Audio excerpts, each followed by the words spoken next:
पाकिस्तान में गाड़ियों की खरीद और फरोख्त के हवाले से एक मसला अक्सर हमें फेस करना पड़ता है। वो ये है कि जब आप गाड़ी की बुकिंग करवाने जाते हैं तो आपको दो ऑप्शंस मिलते हैं। एक ऑप्शन ये है कि अगर तो आपने गाड़ी बुक करवानी है तो आप गाड़ी की जो पेमेंट है वो आप दे दें, आपको 6 महीने 8 महीने बाद गाड़ी मिल जाती है। लेकिन दूसरी ऑप्शन ये दी जाती है कि अगर आपको गाड़ी फौरी लेनी है तो आपको गाड़ी ऑन पे लेनी पड़ेगी, आपको एक ऑन मनी पे करनी पड़ेगी, जो किसी कंपनी की कोई लीगल चीज नहीं है मेरे इल्म की हद तक। ये डीलरशिप की अपनी तरफ से एक वजह करदा एक वो है। तो फिर लोग जिनको जल्दी गाड़ी चाहिए होती है वे फिर ऑन मनी के तौर पर 5 लाख 10 लाख गाड़ी की कीमत के मुताबिक वो ज्यादा पैसे देकर गाड़ी उनको फौरी मिल जाती है। तो ये एक पूरा बिजनेस बन चुका है, ये एक आदमी है। तो क्या सवाल ये आया था हमारे पास, तो क्या ये ओन मनी का इस तरह का बिजनेस करना ये जायज है?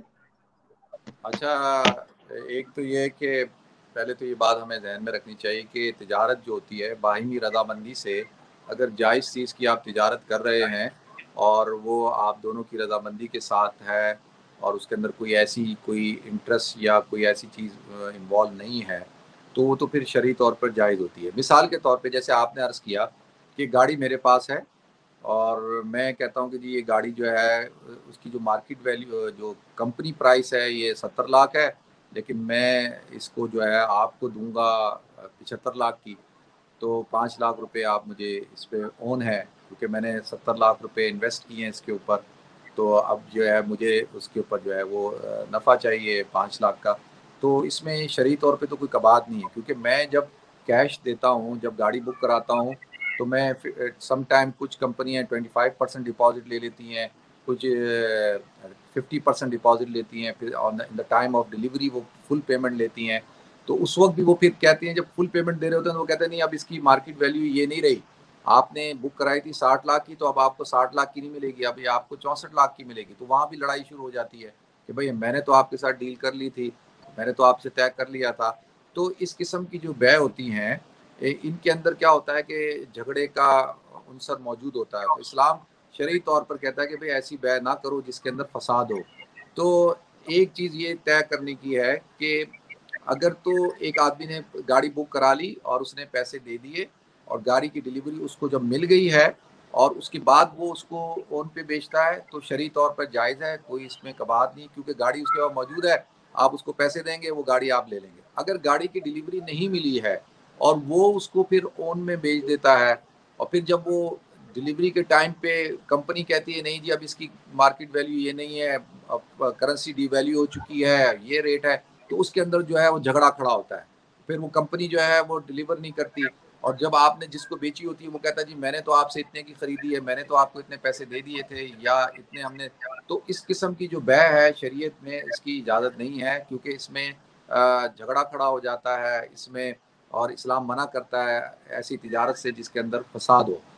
हाँ, एक सूरत कि आपने गाड़ी की पेमेंट की, गाड़ी आपके पास आ गई है, अब आप उसको मार्केट में ओन पे बेचते हैं, नफ़े पे बेचते हैं, नुकसान पे बेचते हैं, ये शरई तौर पे इजाज़त है, आप ऐसा कर सकते हैं।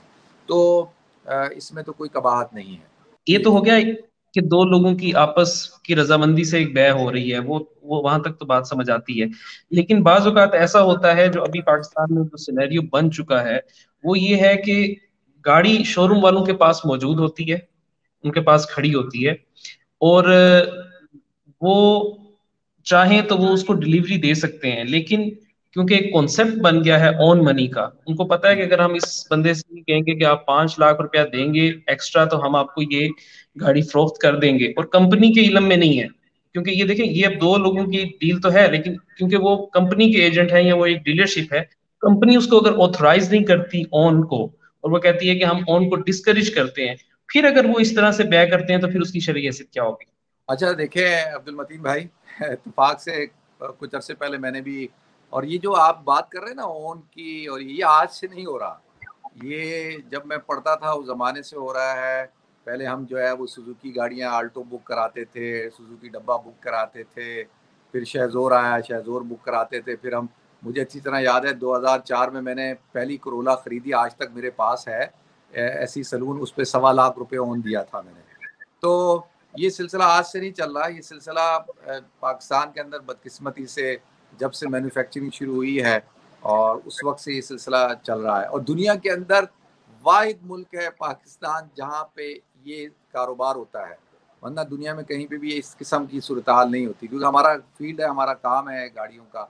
तो मैं ये अर्ज़ कर रहा हूँ कि अगर आपने जो जायज़ सी सूरत हाल ये है कि आप जाते हैं कंपनी में, आपने टोयोटा, सुजुकी, होंडा, डाइवो, कोई सी भी गाड़ी आप जाते हैं उसको बुक कराते हैं।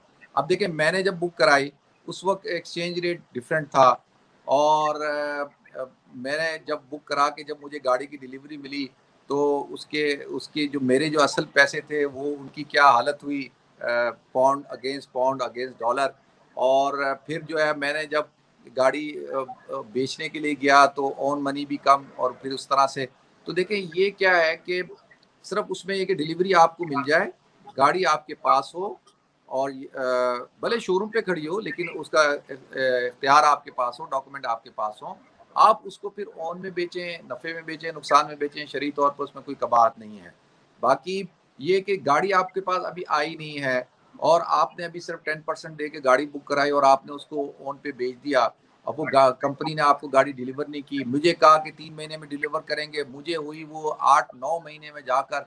तो देखें अगर मैं पहले बेच देता तो वो लोग जिसको मैंने बेची थी तो वो मुझे बार बार कहता कि जी मुझे आप गाड़ी दें, तो मैं कहता भाई मुझे आगे। तो ये इस्लाम ऐसी तिजारत से मना करता है कि जो जिसका अभी आपके पास कब्जा नहीं है और आपने उसको आगे बेच दिया है, तो उससे क्या होता है कि झगड़े का अंदेशा होता है, लड़ाई का, फसाद का।